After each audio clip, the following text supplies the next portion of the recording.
Welcome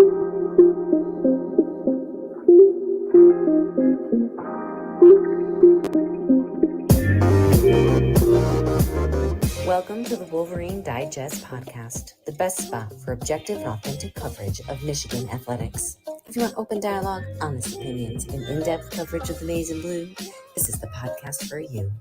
And now, here's your host, Brandon Brown, joined as always by Chris Breiler. I was going to start by saying go blue. Well, we're back again, Chris. Just a couple of dinks, some headsets on. You got a real pretty microphone sitting over there, but it's the headset. Yeah, just push that right out. We'll just go ahead and move that right out of the way. It's right out of frame. Right out of the way. Happy to be back for another show. Chris, this is one of the topics dude, football is like here. Like, yeah. Euro games are in like a week, a little over a week. I know it.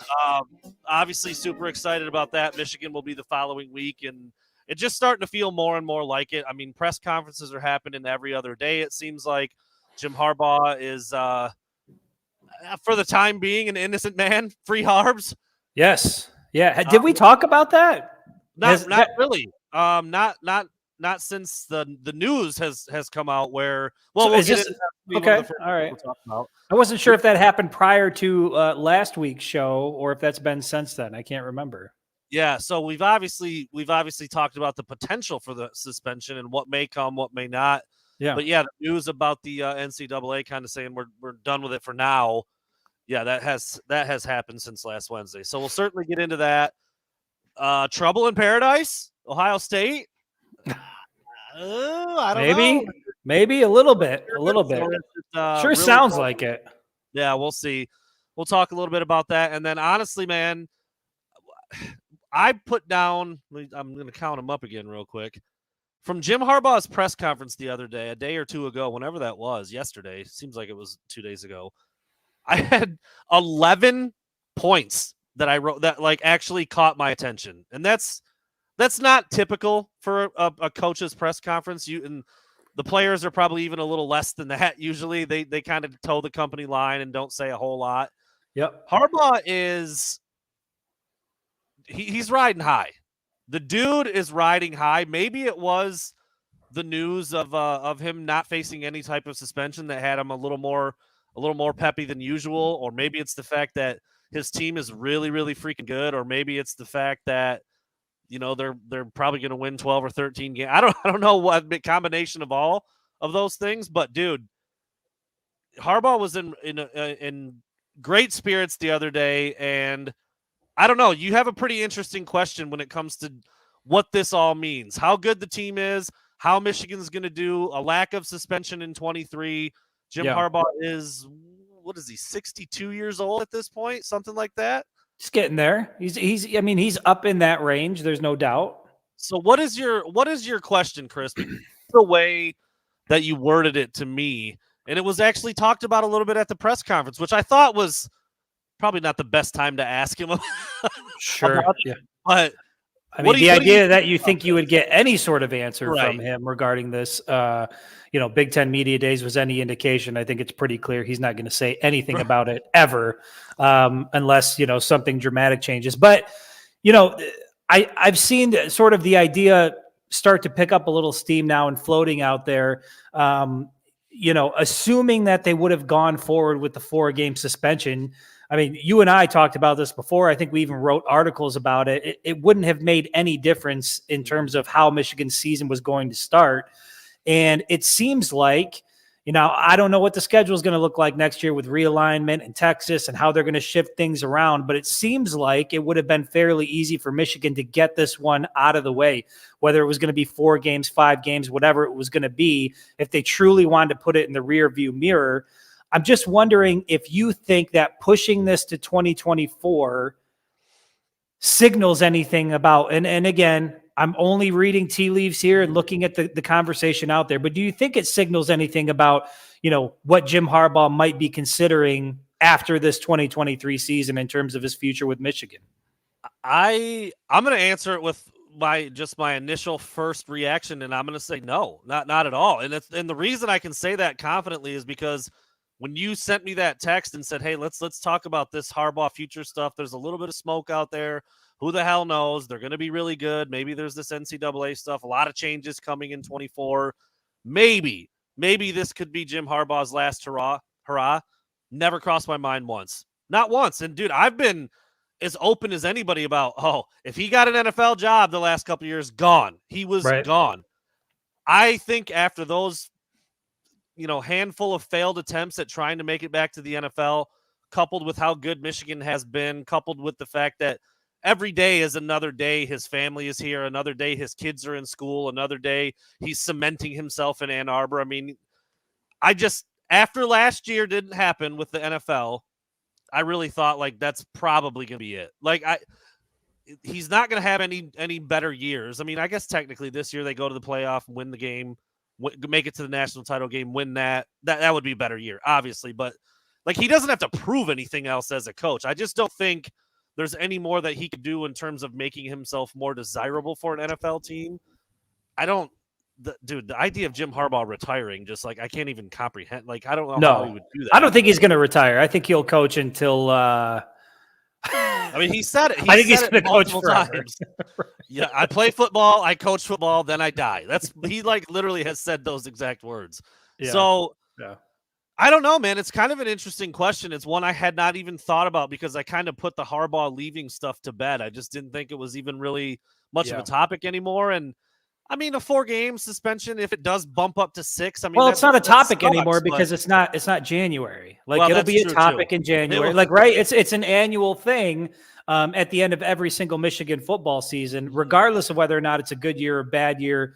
The annual discussion at that time, right around January, February is Jim Harbaugh going to stay or go? And some people have viewed, this idea that it's getting pushed to 2024 as, somewhat of a sign or a signal that, Harbaugh's putting all his eggs into this year's basket, believes they can go far, believes they can win it all, and then has no intention of dealing with the NCAA next year because he won't be here.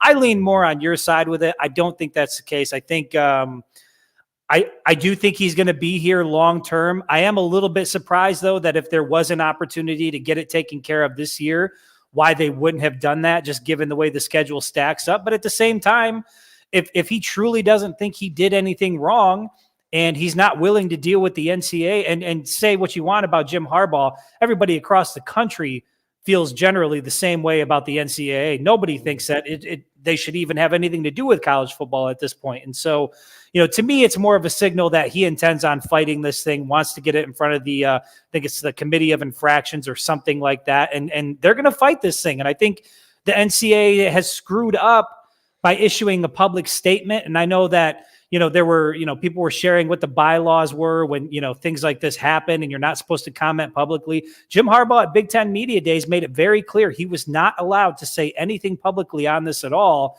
And then once the news broke that the 4-game suspension was off, a representative from the NCAA came out and had a very lengthy statement about, this is not about cheeseburgers. This is about X, Y, and Z. And so I think he's in a pretty good place. I don't think that pushing this to 2024 means he's going to leave.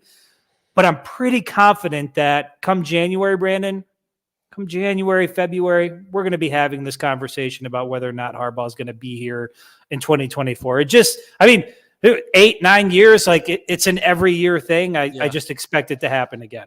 I'm shocked that it's just not cheeseburgers. Man, that was almost like... God, dude, some of the outlets that just ran with like, it's a cheeseburger for crying out loud. I'm like, I'm sure that's the entirety of it. It's not even the stuff that he's accused of doing. It doesn't sound like it was anything nefarious. No, it sounds like it's pretty low level. And it sounds like what got him in the most trouble, apparently, was that he, according to the NCAA, wasn't forthcoming about it, wasn't honest about it. I don't know. I've said this before. Jim Harbaugh may not have even known that the NCAA was talking to him when they were in the same room. Correct. I mean, he gives you that stare.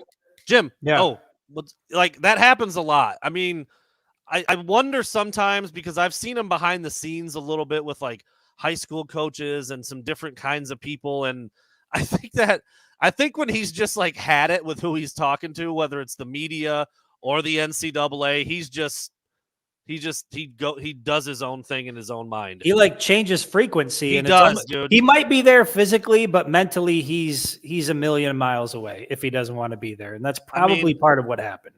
If I had $1 for every time he answers a question at a press conference, like 6 minutes after the question is, he'll be like 2 questions into the next people, and he'll be like, "Oh, by the way, left tackle, I forgot." He'll just jump back to a question from 10 minutes ago, or he just won't answer your question at all. He just kind of stares off into, gives you a couple little chicken nods, and that's it, dude. That's all. One word answer, and that's it. So yeah. So.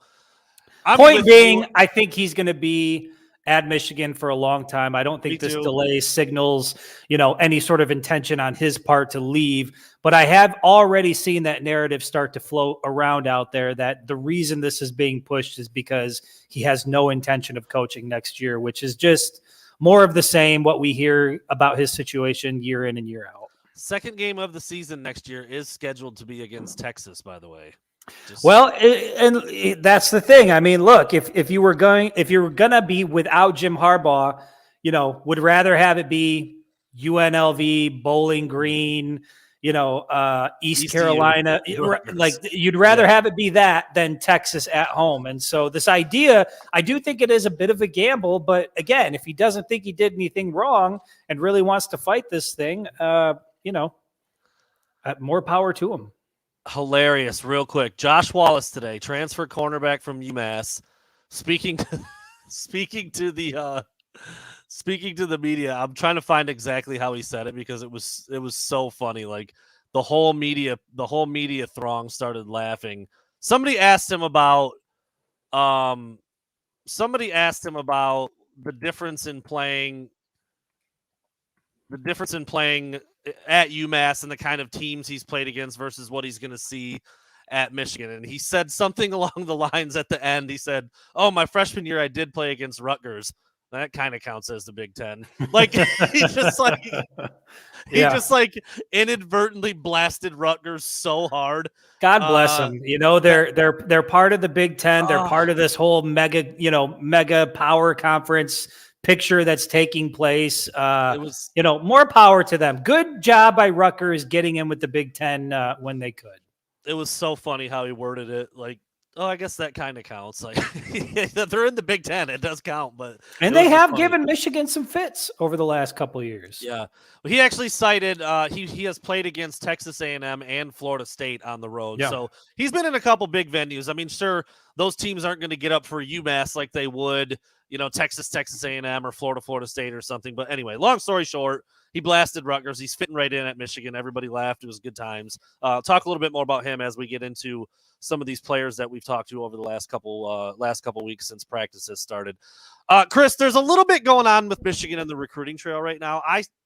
I still don't think there's a huge cause for concern. Michigan's 2024 class was at one point the number 1 class in the country. It's not anymore.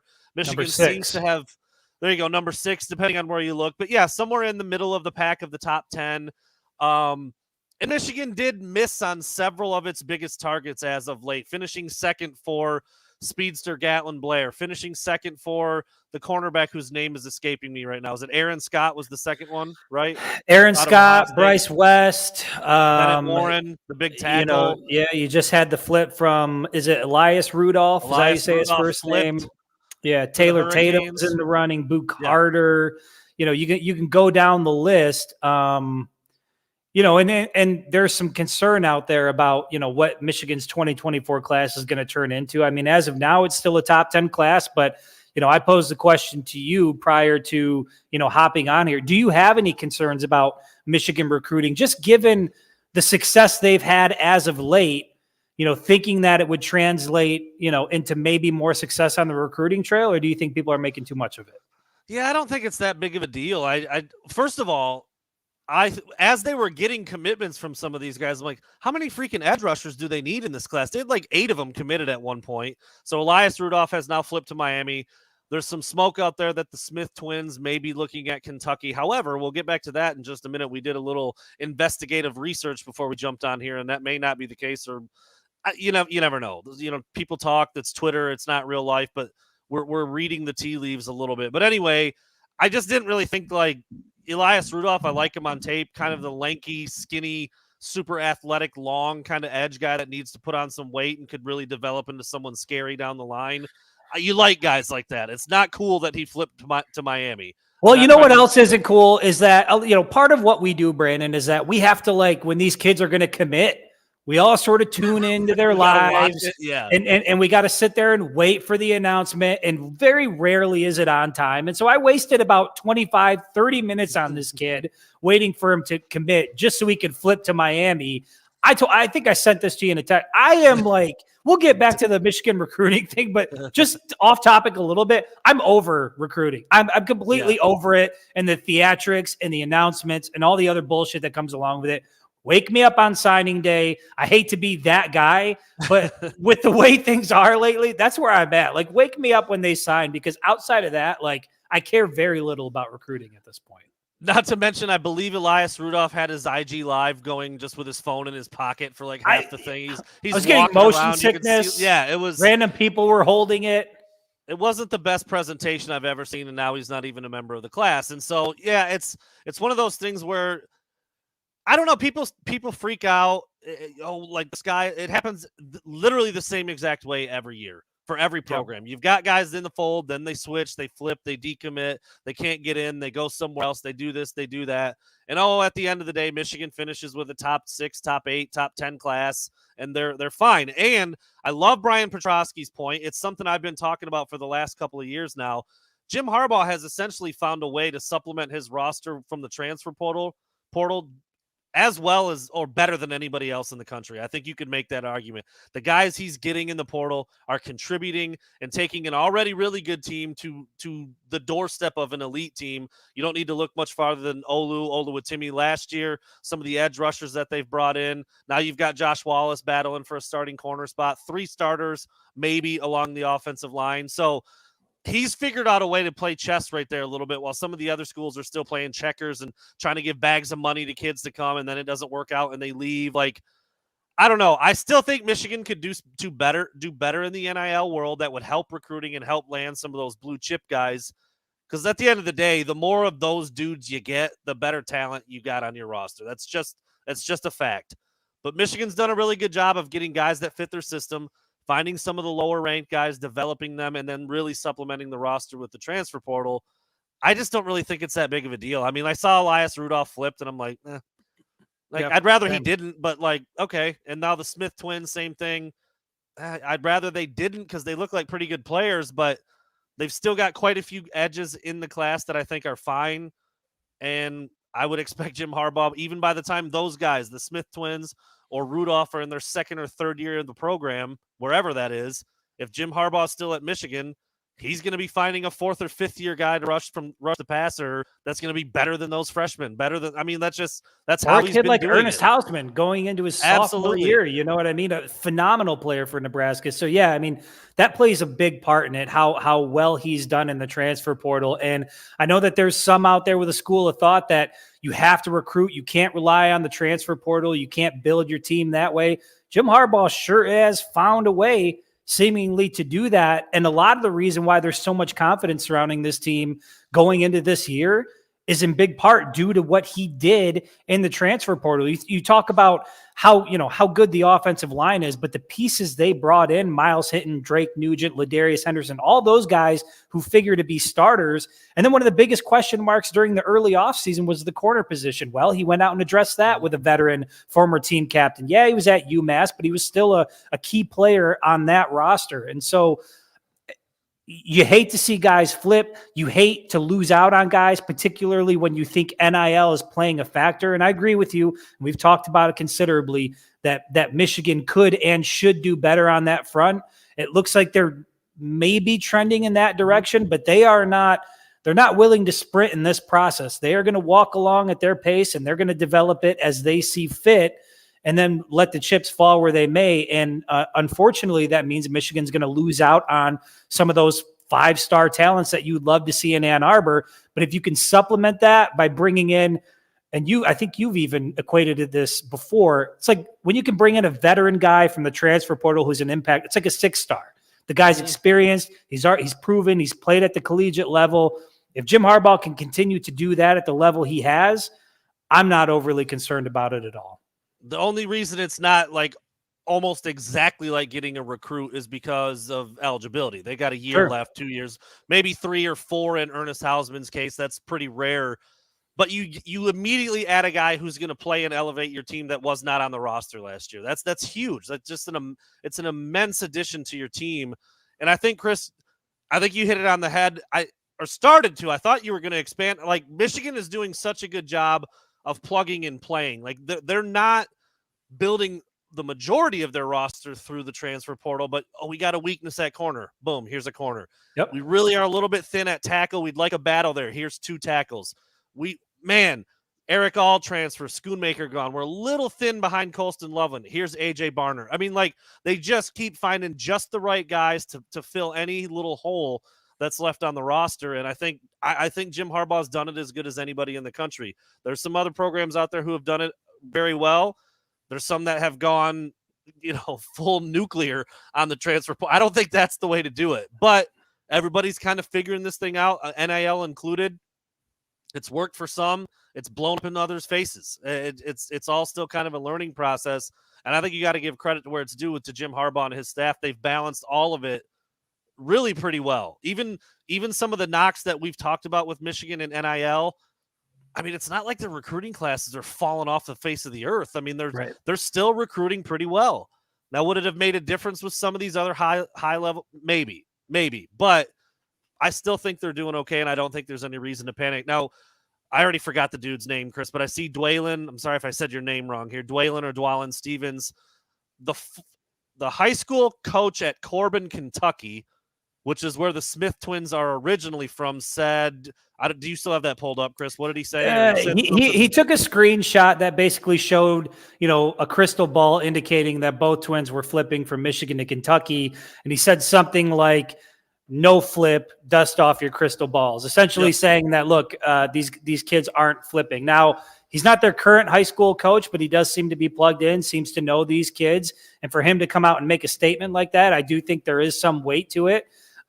Does that change your mind at all? I mean, there were, I think, 8 crystal ball predictions that have come in over the last 24, 48 hours predicting a flip from Michigan to Kentucky. Where do you stand on this? Again, you've already said not that big of a deal. Would love to have them stay, but if they flip, it kind of is what it is. I mean, where did that move the needle for you? Has that changed what you maybe thought about it? Not so much. I mean, like I said, they've got a lot of, I actually thought they were both edges. So it's Gerard and Jacob One's Smith, a defensive lineman, right? Gerard Smith is 6'2.5", 255, so a little more stocky, a little more stout. Jacob Smith is the edge. He's 6'5", 230. They're both ranked about the same in terms of like overall, like how talented of players they are, but they are different from one another. And it's Thomas Greer is the head coach at Corbin High School in Corbin, Kentucky, which is where the brothers are from. They're now at Cheshire Academy up in Connecticut, which is where Tariq Black came from. So some familiarity with Michigan there as well.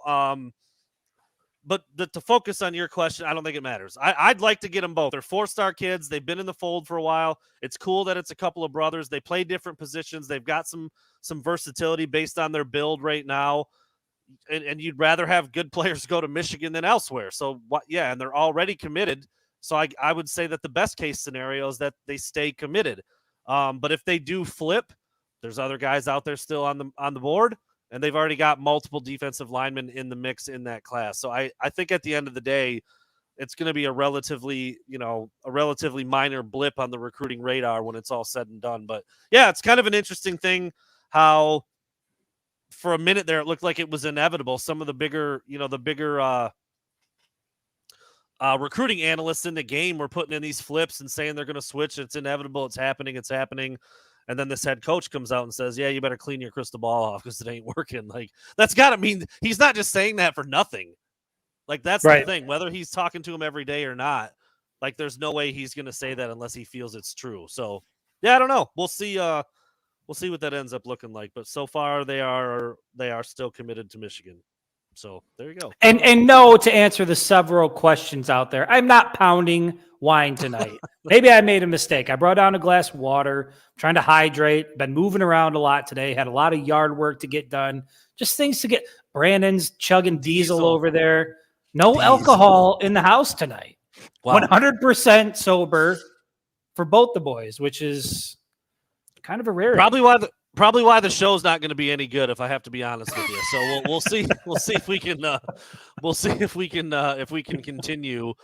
Brandon, if I got to take one for the team and go up and do a few shots and come back to liven the show up, I'll do it. We could both do that pretty easily. I just happened to see, as I was looking on Twitter for that coach's name, McCord is trending, and not for the best of reasons, Chris. No, Kyle McCord. Quarterback, incumbent quarterback at Ohio State, maybe. Ryan Day apparently has no starter named. He really wishes that somebody would have emerged by now. Not much consistency from Kyle McCord or Devin Brown, and neither one of them are as good as C.J. Stroud. So, again, or Justin Fields, or Dwayne Haskins, or J.T. Barrett, or yeah. Right. So the overwhelming love for Ohio State to win the Big Ten and have the highest percentage of any team, more than Georgia, more than Bama, more than Michigan, to make the college football playoff, I just don't get it. They're probably going to win 12 games. They're going to be good. They're more talented than everybody on their roster not wearing winged helmets. I'm sorry, on their schedule, not wearing winged helmets. But what have they done that's going to change the way things looked against Michigan over the last 2 seasons? Specifically last year in Columbus. Like you need to sell me big time to make me change my mind on that. So, and now you've got this development that kind of falls right in with what we've been saying. They're breaking in a new quarterback, and apparently it's not going all that well. Yeah, you really hate to hear it. But man, I agree with you. You look at the roster that they had last year, and they had that game at home. Perfect weather. As far as I know, nobody had the flu, in your own building, and you still get your ass kicked. And now looking at this year, everybody's high on Ohio State. And as it pertains to the rivalry between Ohio State and Michigan, I'm just not sure where the confidence comes from, because to me, objectively speaking, Ohio State is a worse team this year than they were last year. They lost a lot of talent. And part of me, when I first heard that quote from Ryan Day that, there hasn't been any separation and that he wishes he would have seen some more consistency out of both of his quarterbacks, can't name a starter. Part of me wondered, is that coach speak, or is that legitimate? But then I go back to what I saw when I watched the spring game, and I know it's only a spring game and you can only gather so much. But to me, I didn't see much out of Kyle McCord that impressed me. I didn't see much out of the offensive line that impressed me. I didn't really see a lot about Ohio State. And we've talked about this before, where you sit back and you look at that team and you say, oh shit, this is going to be like a difficult year. They're going to be a tough team to beat. I just don't view Ohio State that way. And so I'm not sure where the love comes from. You put them at number 3 in the AP. I think, ESPN had their rank. Like, they're always in the national championship hunt based on what they've done, for a while now. So I think they've earned that respect. But as far as this team goes, this year specifically, to me, Ohio State looks like a team that could lose 3 or 4 games. They've got to go on the road, play Notre Dame. They've got Penn State. They've got Michigan in Ann Arbor. Those are losable games for this team right now. And, I'm just not so sure that Ohio State's going to be as good as everybody thinks they are. And that's going to come as a shock to a lot of folks out there. So is this Drake reacting to the Kevin Durant injury, or Chris Breiler hearing about the news with Ohio State's quarterbacks? Let's just take a look. This is a live look. I was really bummed out. Really bummed out. You hate to see it. You hate to hear it. You want to hear that everything's humming along down there in Columbus so that there's no excuses. But at the end of the day, give credit to Ohio State. They have put together a long string of successful quarterbacks down in Columbus, really good quarterbacks down in Columbus. And I just don't think anybody they have on the roster is going to live up to what they had. Indiana. Well, Ohio State's going to beat that ass by about 40. Yeah. Michigan State at home. at Notre night Dame, though? Notre Dame, though? in That's a South different Bend. story. It's a different story. Yeah.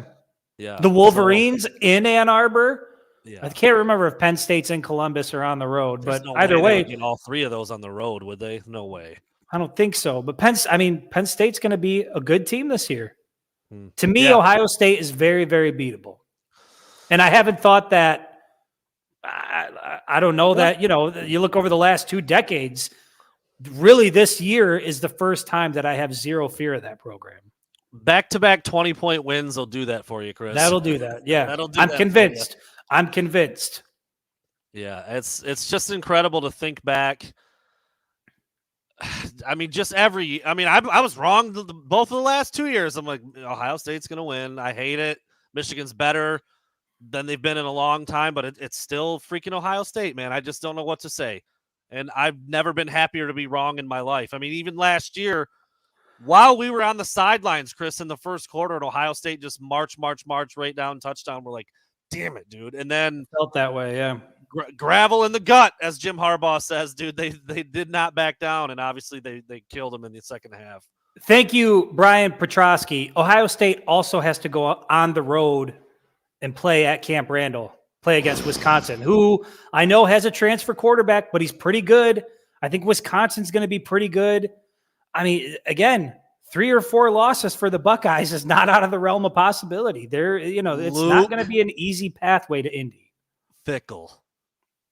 Looking tan in a pinstripe suit at Big Ten Media Days, looking straight out of a mob movie. I didn't know you were going to go with tan.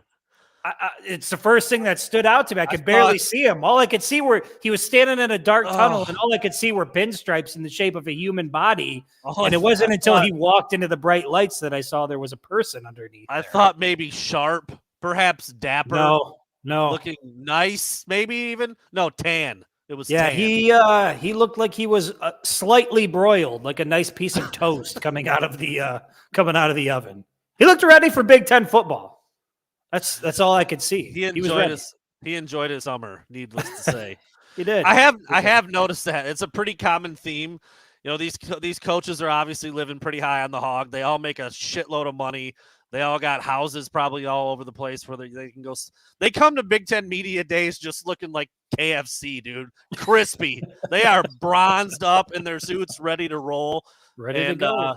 Yeah, they're ready. And obviously they do spend a lot of time outside with their job too. But coming off the summer, you can tell they've been on boats. They've been laying outside. They've been living the dream. And Fickle, I mean, he lost his socks somewhere in transit from Cincinnati to Indy, dude. That's a trend I've noticed as well. Yeah. Bielema last year came out rocking the loafers and no socks. This year you got Fickle, loafers, no socks. I don't understand that whole dress shoe, no sock deal.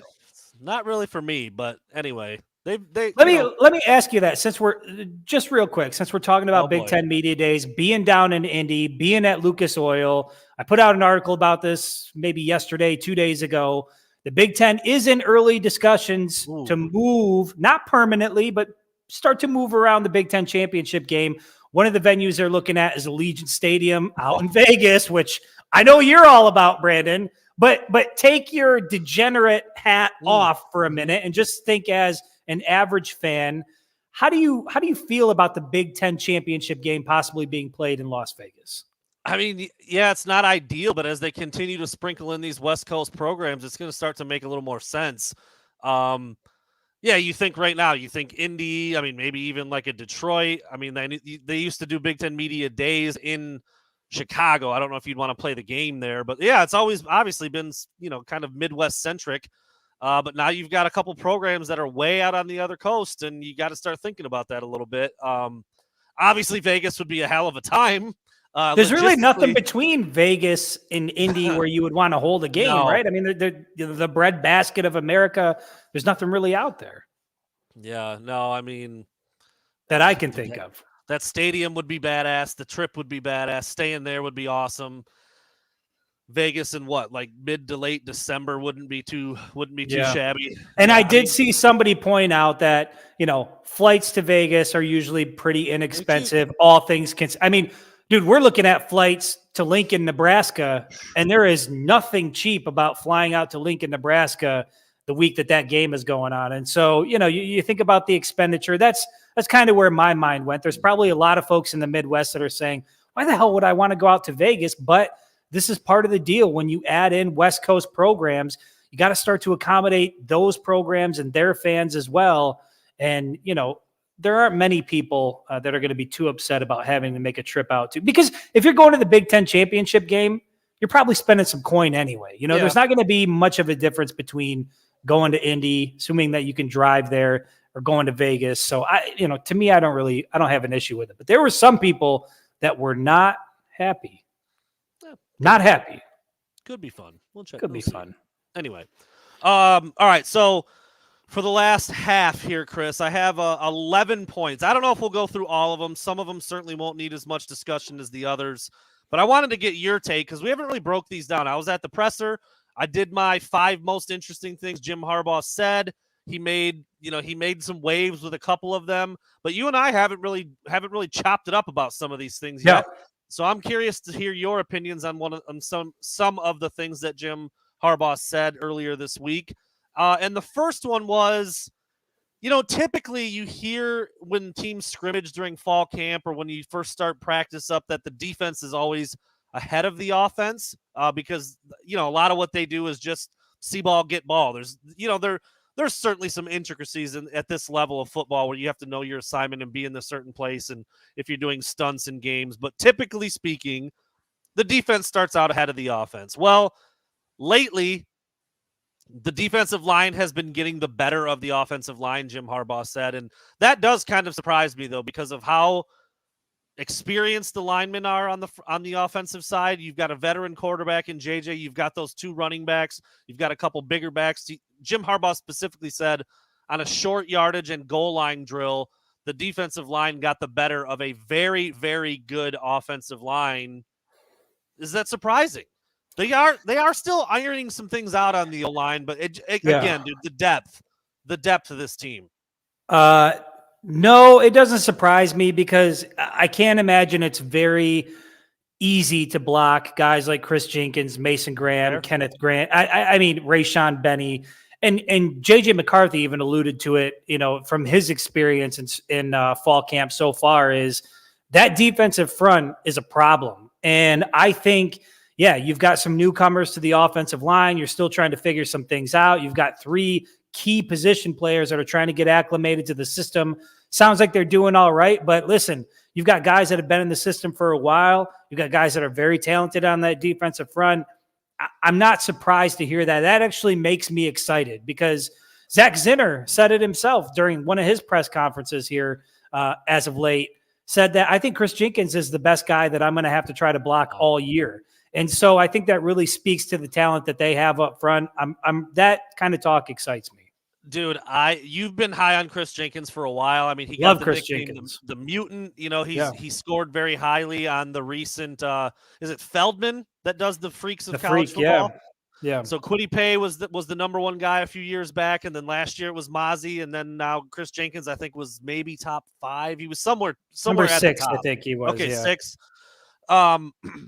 Dude. When I asked Jesse Minter about Chris Jenkins, he almost had to put his hands on his face to keep himself from smiling. You could see, he talked about 20 players. He talked differently about Chris Jenkins. I don't know what that's going to look like. He's been really good already. He probably could have went to the league last year. Jesse Minter talked about that, but he was visibly giddy when I asked him about Chris Jenkins. And my question to him was, how movable is he? He's north of 300 pounds now. So he could probably play the nose, even though that's not how he's built. That's probably not what he's best at. But now that he's north of 3 bills, he could probably do that. I think he could play out on the edge. He's certainly athletic enough for that. I was just curious, how do you move? Where do you put a guy? Does he even have a position? And he literally couldn't stop smiling. And then Jim Harbaugh talks about him being the poster child for enthusiasm. We're going to get to that too.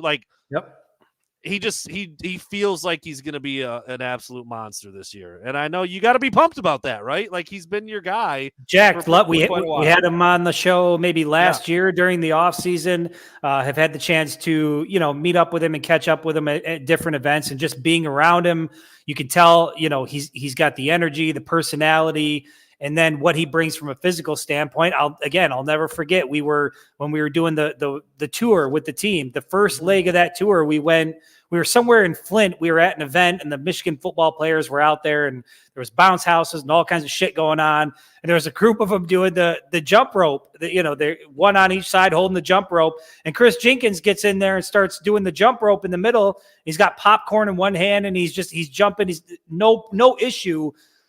I would break both ankles and fall on my ass, even attempting something like that. And for him, it was just like another day at the office.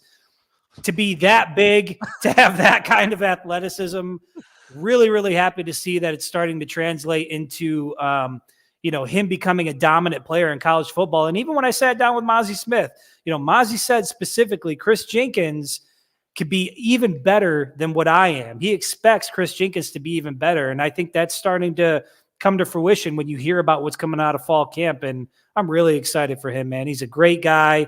He's got the NFL pedigree. His dad played in the league, could have went pro last year, came back again to rise his stock a little bit. And I think by the end of the year, you're going to be looking at a guy who some believe is already potential first-round draft pick. You got a dancing bear just eating popcorn, doing some double dutch, dude. Living the dream. Just living the dream out there. Yeah. And his personality, I think sometimes it seems like he did just too much. Can he shut it off like a little bit? I mean, you would never actually ask him to do that. Nobody's that happy all the time, are they? He's wired a little different, man, for sure. But he's a hell of a player. You mentioned the pedigree, and the defensive coaches are super excited about him. So going to be cool to watch that. I also thought it was really cool. I love when coaches do this because I just love thinking about how coaches are sitting in a room and they've got all their different positions on both sides of the ball and a skill set that's like would be the perfect guy for position X, position Y, position Z. Like we want length here, we want strength there, we want speed there, quickness, whatever. I mean, you'd like a combination of all of those things at just about every spot, I'm sure. But he specifically talked about Jalen Harrell and Josiah Stewart being the Sam edge. And then he talked about Braden McGregor and Derek Moore being like kind of the stock edge. Or is that what did he call rush? Maybe rush edge. I'd have to look back at the quote, but basically he broke it down like this.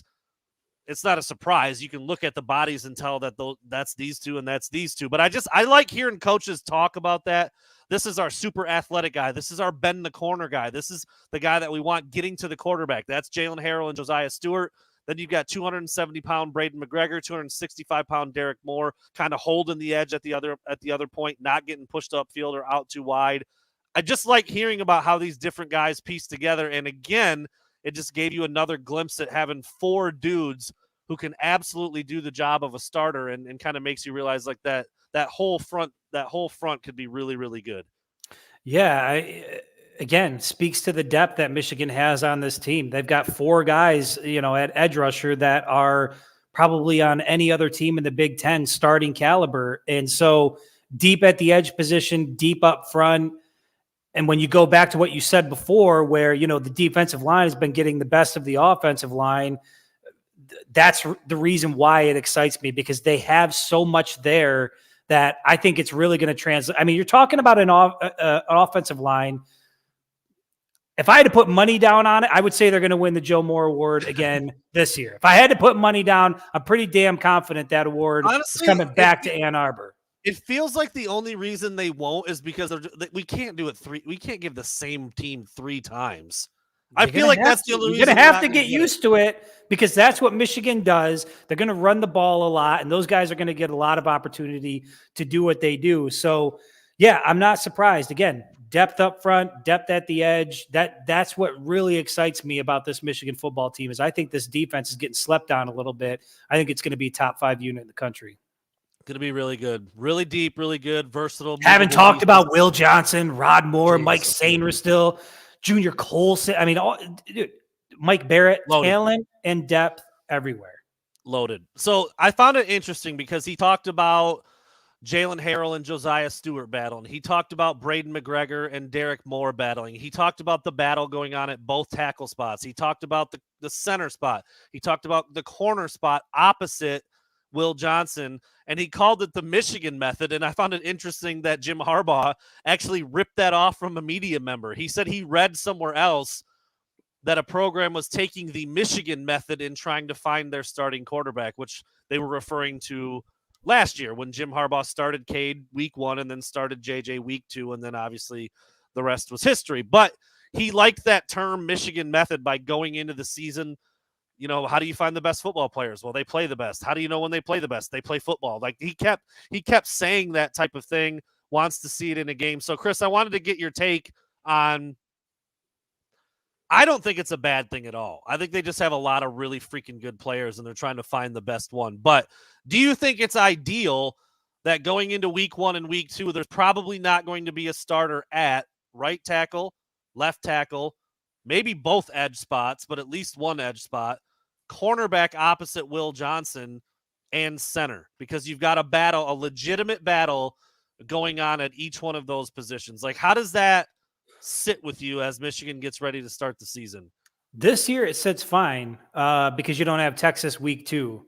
Fair. If, you know, I know that you don't have a preseason in college football, but you kind of do, depending on how the schedule lines up. And I think Michigan does have a bit of a preseason here. So I don't mind some of these position battles extending into week 2, maybe even week 3 before you sort it out.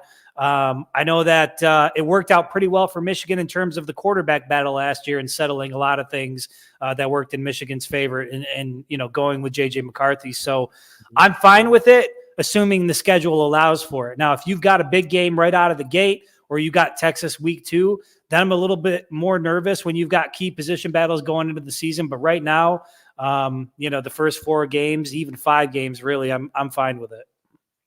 I found it interesting. Well, I'll get into that. I want you to throw me the name, Chris.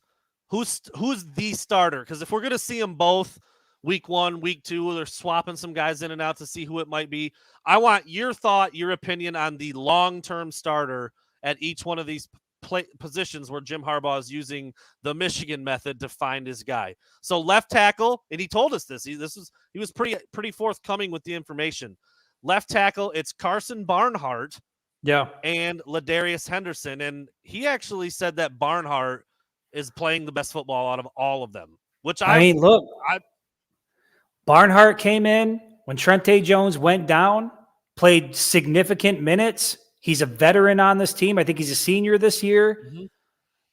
It's hard for me, you know, I look at the 3 guys that came in, Ladarius Henderson, Drake Nugent, and Miles Hinton. I basically just pencil them in as starters. Me too. But hearing what Harbaugh had to say and knowing that some of these guys have been part of a Joe Moore award-winning offensive line, they're not just going to give up their positions and, you know, I'll go back to being a backup. I'm not surprised to hear that some of these guys are assuming the starting position.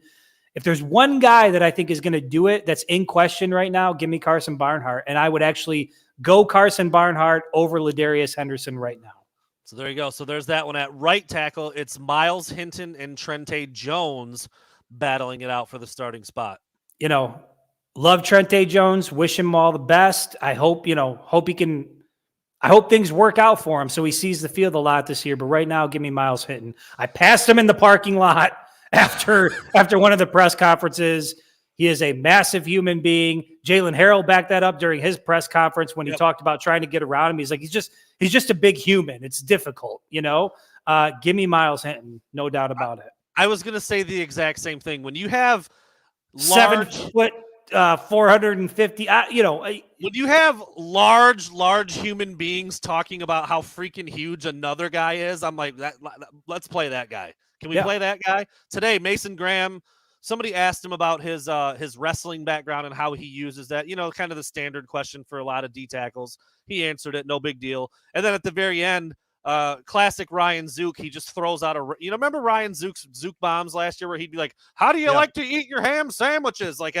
As the guy's walking off the podium, he did one of those today. He said, Mason Graham was about to walk off. He said, "Which player would you like to wrestle the least?" And he said, Miles Hinton. He's the biggest person I've ever seen.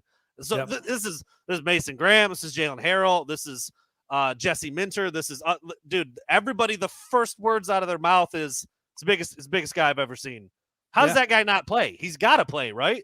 Has to. He's got starting experience. Smart kid. The Hinton. You talk about bloodlines, man. The bloodlines Get him on the field. I'm with you. All right. I don't know.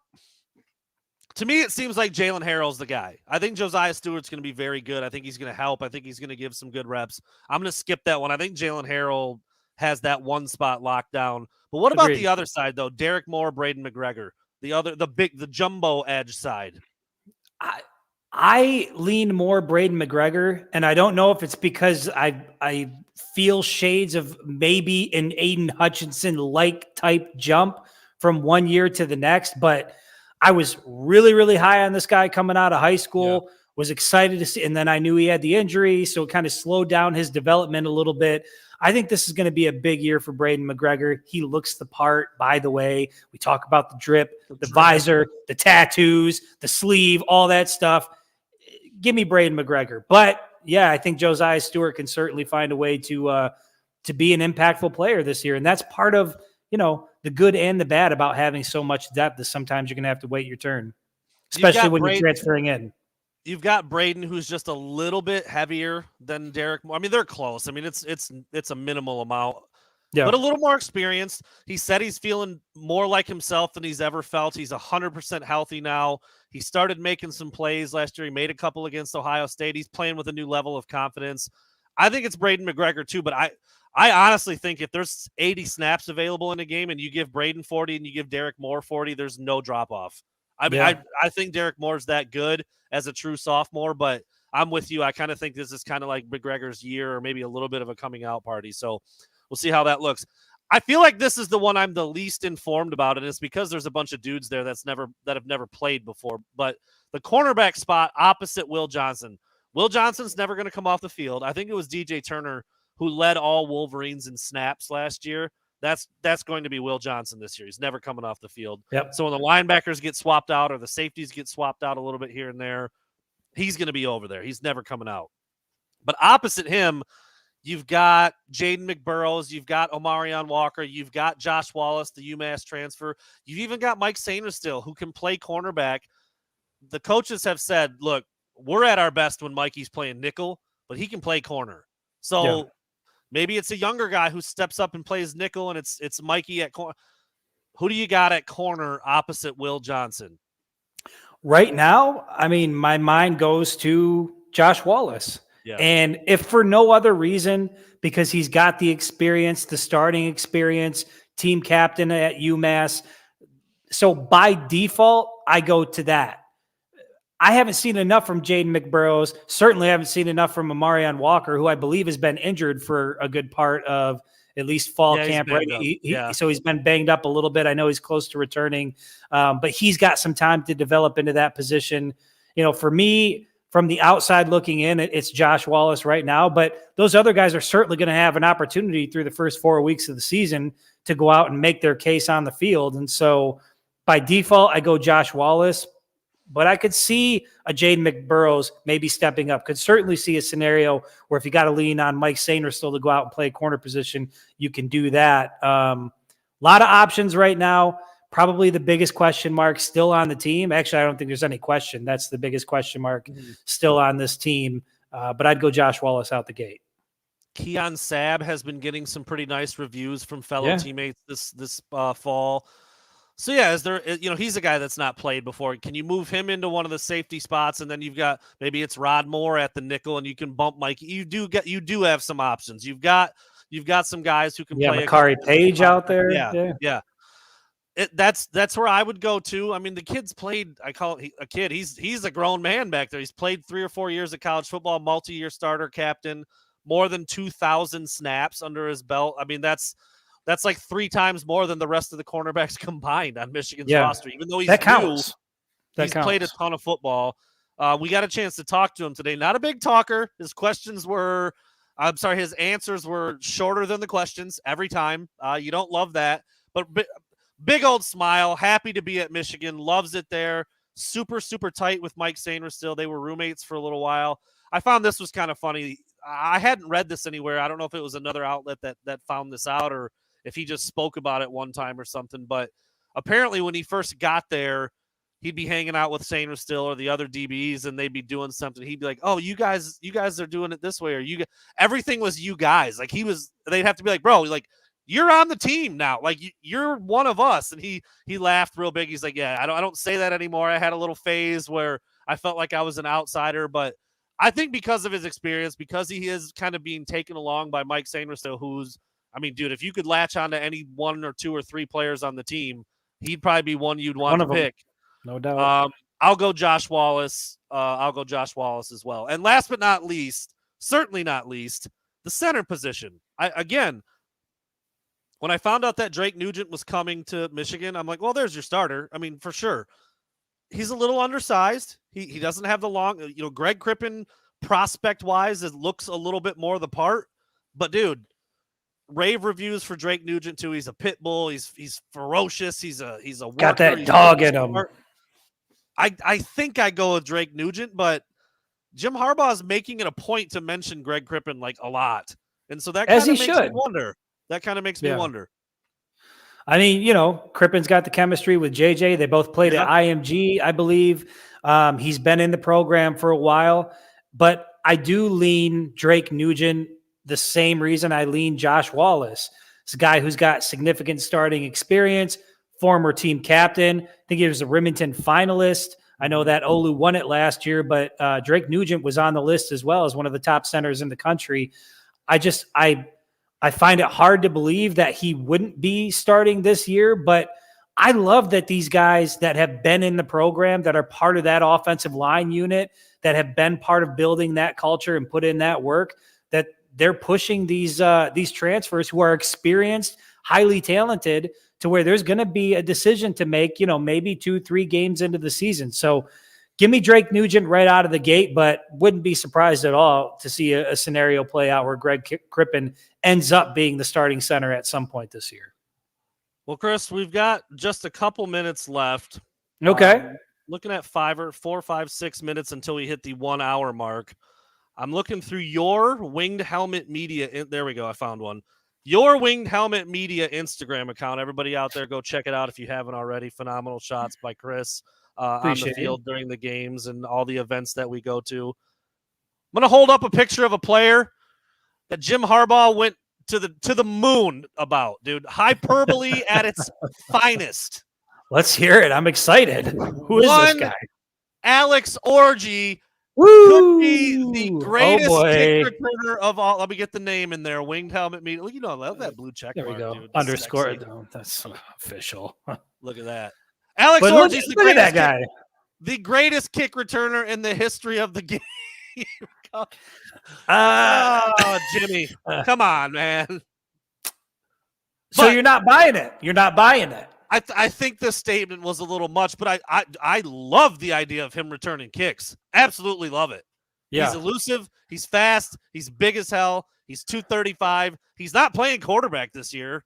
I mean, I don't think, right? You got JJ. He's going to play all the time. I do see, maybe a red zone scenario here. I would love to. I would find a way to use him. Short yardage. Yeah. He's one of those guys. And I remember saying this about Denard Robinson back in the day when it was like Tate Forcier, Denard was on the sideline. I'm like, how do you not have that guy out on the field in some capacity? And then sure as shit, once he gets on the field, he, shows what he can do and never looks back. But I actually wrote an article all about using Orji the exact same way the Eagles used Jalen Hurts on that quarterback sneak. That they converted on like 90% of the time. I mean, he's a talented quarterback. He's got a lot of tools in his bag, and it just so happens that J.J. McCarthy is on the roster, so that starting position is taken up. Don't know where he falls quite yet on the quarterback depth chart, and based on what we've heard coming out of camp is that there's still some decisions to be made there as well. But he's one of those guys where I feel like you've got to get him on the field and you've got to utilize his athleticism. The thing I question about Alex Orji, it's not the toughness. It's not, the twitch, being able to juke side to side move, any of that. The top end speed. Like when I think of kick returners, I think of guys who can turn on the afterburners once they get in the open field and leave everybody behind. I'm just not, I don't know if he's got that top end speed. To me, he seems like more of like, yes, he's a quarterback who can run it, but he's a bruiser. He'll lower his shoulder. He'll put somebody on their ass, which I love. I absolutely love that. But in terms of being a kick returner, I was surprised to hear that come out of the press conference, to say the least. I think everybody else was. I certainly wouldn't mind it. Anytime you can get him on the field, I would be excited to see it. I just wonder if, like I said, if he's got that top end speed, if he does see a seam, is he gone? Is he that type of athlete? And I guess we'll have to see. We will wait and see. I mean, I think, when you're talking about what's his 40? Do you know what his 40 is? I mean, I've seen it reported here and there, like 4.5 kind of guy.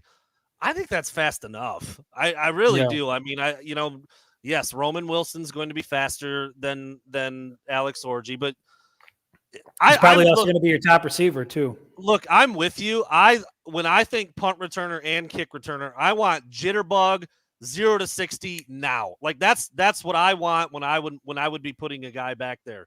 Yeah. Wasn't a huge fan of Donovan Peoples-Jones returning punts. Just nope. not that he did fine. He was very sure-handed. That's very important. But I want guys who can go now, who can make it, like Dante Hall from the Chiefs from back in the day. Guys like that, guys that can make you miss in a phone booth, get upfield in a hurry, get to top speed after just a couple steps. I'm with you. I don't know if Orji is that guy. People are mentioning Josh Cribbs. He was kind of a bigger body guy. Cordero Patterson comes to mind too. He's been a great return guy. Yep. Devin Hester was obviously blazing fast, but he had some body to him. I like speed at kick returner. I like if you get a seam and you hit it and nobody's catching you. Like there's nothing that's more fun to watch than that right there. But I mean, Chris, would you like to tell him one more time that you don't want him back there? No, I didn't say I didn't want him back there. I said I would love to see him on the field, however he can be. The only question I have, I'm a big Alex Orji fan. Love the guy. Want to get him on the field. The only question I have about him is the top end speed. Yeah. Simply because we haven't seen it. We've seen everything else. We know he's got the twitch. We know he's got the toughness. We know he's got the ability to, he's a playmaker. You can see that in him. I just don't know if he has the top end speed, and that's because I haven't seen it yet. Yeah, I mean, I'm with you, dude. I just love the idea, like I said, of a guy getting a little bit of a seam. When Roman Wilson gets a seam, he's gone, and he's going to be very, very difficult to catch from behind. Like, does he have that kind of top end speed? I even kind of see that a little bit with, I mean, come on. Samaj Morgan, Cole Cabana, guys like that, like I don't know.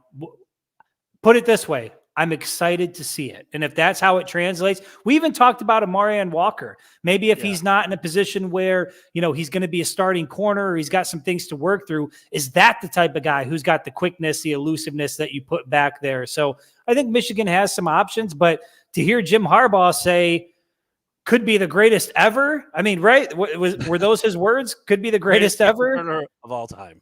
Well, he's obviously seeing something in fall camp that we have not yet seen as people in the media or fans. So I'm excited to see it.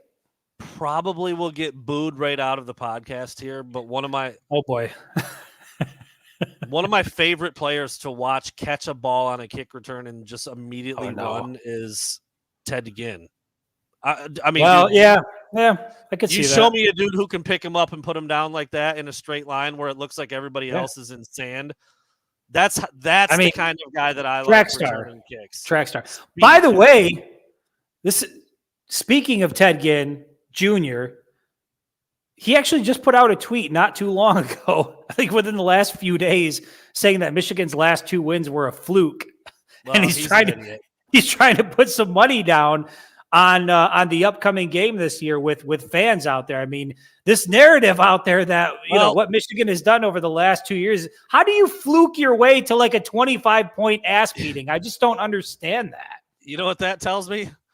His feet are fast. His brain is not. That's what that tells me, because that dude could go. That dude could freaking go. That doesn't surprise me. He's a homer. Come on. The thinking, not so much. The running back with a football down there in Columbus, much better at that. Stick to that, Teddy, right? That's what you say. It was a fluke. It was a fluke. That's hilarious. If you take out all the good plays that Michigan had, that game is a lot closer. Yeah. It's that type of mentality. Well, anyway, I just thought, I know when I'm doing the press conference, I'm standing there and I'm trying to find like what's interesting, because I like to summarize it. That article usually, comes together pretty well, put it out there. As soon as Harbaugh said that, might have a secret package for Alex Origin. He might be the best kick returner of all time. I was like, what the hell did he just say? I mean, I tweeted it because I'm just like, you got to be kidding me, dude. You didn't really just say that. He did. He said it. I mean, I remember in the past he said, Eric All was trending to be the best tight end to ever play. I mean, he does these things occasionally. What was it? Dan Villari was Taysom Hill a couple years ago. Like, bro. Well, yeah, let's pump the brakes a little bit here. Let's pump the brakes a little bit on some of these things, but I'm not going to lie. I would be pretty intrigued seeing Alex Orji return kicks. I would. He's very intrigued. He's Extremely, not I think we both are on the same page that he's not the guy that we might pick in terms of like, I want skill set A, B, C, D, and E for my kick returner. Yeah. He probably isn't that for me, but hey, it'd be fun to watch him. And it's a way to utilize his abilities, I guess, because he's not going to be under center very much. Get him on the field. Get him on the field. Who is the best kick returner in Michigan history, Chris? Who would you say? I mean, is it Desmond? Is it, Charles Woodson back there? I mean, you've got some pretty big names in the running. Even I know that he didn't have a lot of time in Ann Arbor, but Jabril Peppers was pretty good. Michigan has had I saw somebody bring up Steve Breston. Yep. Yeah, a lot of good kick returners throughout Michigan history. I'm not so sure that I'm prepared to narrow it down to one quite yet. Oh, Anthony Carter back Anthony in the day, Carter, before my time, I was going to say before my time. I was trying to remember. Showing your age a bit there, Steven. I remember the biggest plays from like Dez and Charles Woodson being punt. Yeah. Did they return kicks also? Or were they just punt return guys? Maybe they were just punt returners. Maybe I was kind of lumping all that in. I don't remember. Yeah, I don't remember either. But again, interesting for Harbaugh to say that. He listed off a bunch of guys. He said Roman Wilson's back there. Iman Dennis is back there, who we've been told is one of the fastest players. Like, that's more like, give that guy, if he doesn't have a role, but it's on special teams to fly down as a gunner on punts and tackle people and return kicks, let him do that. If he's as long as he can field the ball, as long as he can catch it, get him in some open space and that's what I look for, is like the guys that have the quickness and then the high top end speed. That's who I picture. He also said Donovan Edwards. I don't know if we'll see that or not because he's going to be such a big part of the offense. But just don't do it. It's not worth it. Anyway. All right, everybody. We'll be back next week. I will be on location at Houghton Lake with my family vacation. Oh, boy. And then after that, it's game week, fellas. Game week after that. Oh, my God. Really? We only have one more show until we start our full schedule. Yeah. Is that right? Wow. Yeah. It's here. Amen, brother. We'll be back. Okay, here's the deal. I think I'm going to be a little bit tipsy next week. This to me felt a little, you could feel the dryness in the show. At least one of us has to be somewhat intoxicated, I think, to really take the show to the next level. So I'll do my part. I'll do my part next week. It's like we were on network television and the producers were like standing behind us just now. Yeah. No good. Got to be loosened up. Got to be a little bit liquored up. Have a little wine. That's right, Douglas. A little lubed up for the show. A little bit. All right. Well, there you go. We'll see where we're at next week. I'll be on location, on vacation. Hopefully the internet cooperates. I know we had some. It went okay last year. I was sitting in a porch and it was storming out and whatever. Yeah. We are long past our outro music, so we got to go. We'll see you next week on